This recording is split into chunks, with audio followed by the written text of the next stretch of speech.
Alors ça paraît assez insignifiant dit comme ça, mais derrière cela c'est une décision historique et assez passionnante. Les États-Unis ont reconnu officiellement ce lundi l'indépendance de 2 petites îles dans le Pacifique, mais derrière ça, eh bien, il y a une tension qui s'intensifie entre les États-Unis et la Chine dans la région du Pacifique. Alors que se passe-t-il exactement? Quelles sont les ambitions de ces 2 grandes puissances mondiales? Salut, c'est Hugo, j'espère que vous allez bien. On est parti ensemble pour une nouvelle plongée dans l'actualité en une dizaine de minutes. Ce lundi et ce mardi se tenait donc une grande réunion à Washington DC aux États-Unis, et pour l'occasion, eh bien, le président américain Joe Biden avait accueilli les dirigeants des pays du Forum des îles du Pacifique. Le Forum des îles du Pacifique, en fait, c'est une organisation qui regroupe 18 États et territoires présents dans l'océan Pacifique. On y retrouve donc la Polynésie française, l'Australie, la Nouvelle-Zélande ou encore la Papouasie-Nouvelle-Guinée. Alors officiellement, l'objectif de cette réunion et de ce sommet, c'était de réaffirmer l'engagement des États-Unis dans le Pacifique, notamment dans la lutte contre la crise climatique, mais aussi dans l'accélération du développement économique dans la région. Officiellement donc, c'est des questions simplement d'aide pour ces pays-là, mais l'annonce qui a fait beaucoup parler, c'est la reconnaissance officielle par les États-Unis de 2 petits territoires. J'ai nommé donc les îles Cook et Niue, des îles qui ont été reconnues comme des États souverains et indépendants par les États-Unis. Alors là aussi, officiellement, en reconnaissant ces 2 États, les États-Unis souhaitent les aider notamment à mieux lutter contre la pêche illégale et contre le dérèglement climatique. Mais en réalité, je pense que vous l'aurez compris, la question, elle est aussi très politique. En effet, Joe Biden espère renforcer ses liens diplomatiques avec ces 2 nations et donc renforcer son influence dans la région du Pacifique, notamment face à un adversaire qui est la Chine, qui est de plus en plus présente dans cette même région. Il faut savoir que la reconnaissance par les États-Unis de ces 2 îles, elle intervient dans un contexte de tension entre la Chine et les États-Unis concernant donc leur présence respective dans le Pacifique. Alors pourquoi est-ce que la Chine comme les États-Unis sont intéressés par cette région? Eh bien, il y a plusieurs raisons qu'on peut voir ensemble. D'abord, première raison, il faut savoir que la région du Pacifique, elle abrite des ressources naturelles qui sont très intéressantes. Elle abrite par exemple des ressources en lithium. Le lithium, c'est un métal qui est utilisé notamment pour fabriquer les batteries de véhicules électriques. Et plus largement en fait, la présence de ces 2 puissances dans la région, c'est aussi le résultat d'enjeux économiques et politiques. Et là-dessus, les exemples d'influence de ces 2 pays dans la région ne manquent pas. La Chine par exemple renforce ses liens économiques dans la région en investissant massivement dans des projets d'infrastructures dans les pays qui sont présents. Par exemple, depuis 2008, le pays a dépensé l'équivalent de 3 milliards d'euros dans des aides et des prêts dans le Pacifique, notamment pour construire des ports, des aéroports ou encore des hôpitaux. On peut voir d'ailleurs que c'est une stratégie similaire que la Chine effectue dans certains pays d'Afrique. Et à titre d'exemple, aux îles Salomon, eh bien, la Chine a financé toutes les infrastructures destinées à une compétition.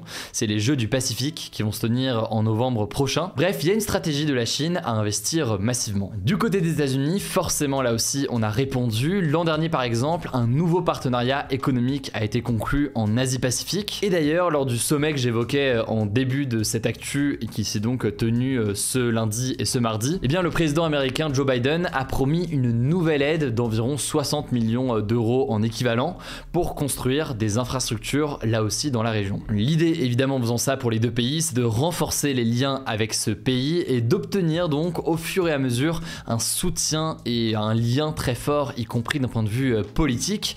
Et on en vient du coup au second sujet. Au-delà de l'intérêt d'avoir des liens économiques et politiques, il y a un intérêt qui est très lié à tout cela, c'est un intérêt d'influence militaire. L'un des accords qui a été signé avec la Chine en matière de sécurité et qui a beaucoup fait parler, c'est un accord de sécurité signé avec les îles Salomon en avril 2022. Concrètement, cet accord permettrait notamment à la Chine de mobiliser des militaires et des policiers chinois directement sur les îles Salomon, officiellement pour maintenir l'ordre social et fournir de l'aide humanitaire, mais certains estiment qu'à terme ça pourrait aller beaucoup plus loin. Mais d'un point de vue militaire, l'élément central qu'il faut avoir en tête et qu'on a déjà beaucoup évoqué dans ce format des actus du jour, c'est la question de Taïwan. En effet, la Chine considère que l'île de Taïwan lui appartient. Il y a eu régulièrement ces derniers mois des menaces d'invasion de l'île de Taïwan pour prendre le contrôle de son territoire, et c'est ce qui fait faudrait que la Chine, tant d'un point de vue économique, politique et militaire, multiplie les prises de contact dans la région pour s'assurer une présence importante en cas donc de guerre et d'invasion un jour de Taïwan. Alors de leur côté, les États-Unis qui défendent Taïwan s'opposent forcément à tout cela. Ils mettent en place des éléments économiques, on l'a dit, mais aussi militaires. Par exemple, au mois de mai dernier, ils ont signé avec la Papouasie-Nouvelle-Guinée un pacte de sécurité qui permet aux forces américaines d'avoir accès aux ports et aux aéroports du pays. Par ailleurs, les deux pays ont signé un accord de coopération dans le domaine de la défense et de la surveillance maritime dans la région. Et dernier élément, là c'est un élément qu'on avait évoqué d'ailleurs, parce qu'il y avait eu toute une forme de polémique avec la France, mais en septembre 2021, les États-Unis, l'Australie et le Royaume-Uni, les trois pays ensemble, ont signé un pacte, le pacte AUKUS, j'ai un petit doute sur la prononciation, AUKUS, et c'est donc un partenariat pour produire des sous-marins à propulsion nucléaire. Et le but avec cet accord, c'est de renforcer une présence militaire de ces pays, notamment donc dans le Pacifique, pour éventuellement typiquement défendre Taïwan, c'est ce qu'estiment certains spécialistes. Bref, vous l'avez compris, on parle d'une reconnaissance de deux petites îles, mais derrière tout cela, c'est une succession de décisions entre ces deux grandes puissances mondiales. En tout cas, n'hésitez pas à me dire dans les commentaires sur YouTube si jamais ce genre de sujet vous intéresse. Je laisse la parole à Blanche pour les actualités en bref et je reviens juste après. Merci Hugo et salut tout le monde. On commence avec cette actu, ça concerne le Haut-Karabakh, une région montagneuse que se disputent l'Arménie et l'Azerbaïdjan depuis des décennies. Et bien après l'offensive éclair menée par l'Azerbaïdjan la semaine dernière, au moins 13 000 Arméniens du Haut-Karabakh ont été contraints de fuir et sont arrivés en Arménie. De son côté, le président azerbaïdjanais Ilham Aliyev a assuré que les droits des Arméniens qui resteront dans la région seraient garantis, tout en précisant que les personnes y vivant sont des citoyens de l'Azerbaïdjan. Et d'ailleurs, ce lundi soir, en plein exode, une explosion d'un dépôt de carburant dans le Haut-Karabakh a fait au moins 20 morts et plus de 280 blessés selon les autorités séparatistes arméniennes. Deuxième actu, la banquise de l'Antarctique a atteint sa surface maximale pour l'année et cette surface n'a jamais été aussi petite depuis le début des relevés scientifiques en 1979 selon le National Snow and Ice Data Center. Il faut savoir que la banquise de l'Antarctique fond en été et se reconstitue en hiver. Et là, en l'occurrence, l'hiver est en train de se terminer dans l'hémisphère sud, ce qui veut dire que la banquise est actuellement au max de son étendue. Pour vous donner une idée, la surface maximale atteinte cette année est d'1,03 million de kilomètres carrés, inférieure au précédent record. Cette surface en moins correspond à quasiment 2 fois la superficie de la France. Et selon le National Snow and Ice Data Center, tout ceci est lié au réchauffement de la couche supérieure de l'océan et donc au changement climatique. Troisième actu, le logiciel d'intelligence artificielle ChatGPT va bientôt pouvoir parler et interpréter des images. Par exemple, il sera possible de prendre en photo un monument et demander à ChatGPT des précisions sur l'histoire du bâtiment ou encore montrer à ChatGPT ce qu'il y a dans son frigo et demander quelle recette on peut faire avec. Ces nouveaux outils seront déployés d'ici 2 semaines et seront uniquement à destination des abonnés à ChatGPT+,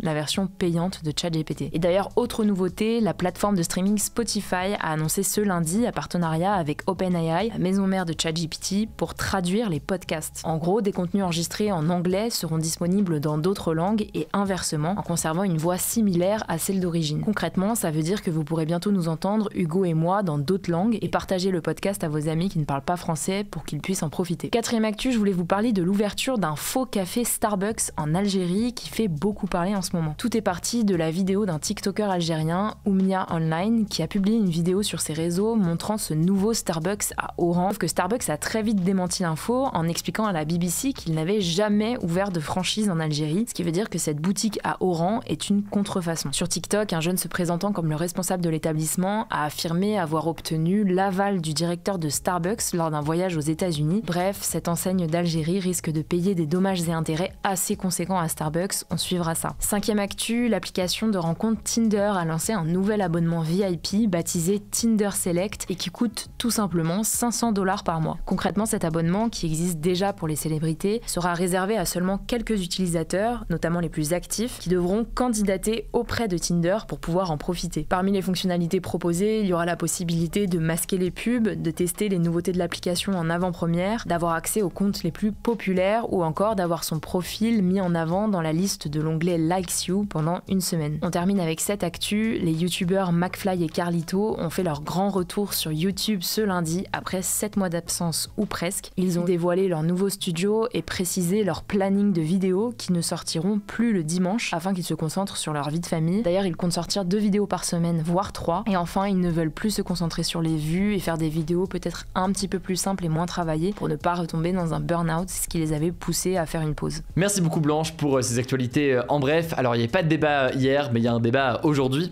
Utilisez-vous régulièrement ChatGPT? Alors c'est plus un sondage qu'un débat d'ailleurs, mais ça permet de voir un peu vos réactions.